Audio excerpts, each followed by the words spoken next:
Profil Lyodra Ginting, penyanyi lagu pesan terakhir yang trending di 5 negara.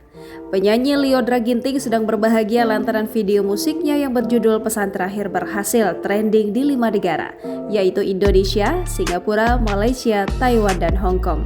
Lagu Pesan Terakhir sendiri sampai dengan saat ini sudah didengar sebanyak lebih dari 20 juta kali di layanan streaming Spotify.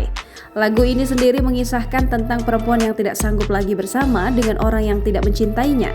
Lalu, siapakah sosok Lyodra? Berikut profil lengkapnya dirangkum tribunnews.com. Lyodra merupakan juara pertama dari ajang pencarian bakat penyanyi Indonesian Idol 2019 lalu. Ia berhasil mengalahkan lawannya yakni Tiara Anugrah saat dinobatkan menjadi pemenang Indonesian Idol 2019.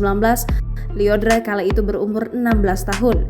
Gadis asal Medan ini hingga dijuluki sebagai The Next Diva Indonesia.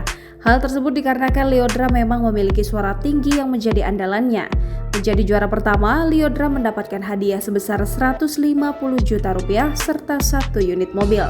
Pemilik nama lengkap Lyodra Margareta Ginting merupakan anak pertama dari 2 bersaudara.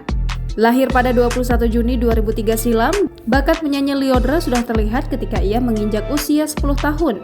Ketika itu ia sempat bergabung dalam proyek Di Atas Rata-Rata 2, asuhan Erwin Gutawa dan Gita Gutawa.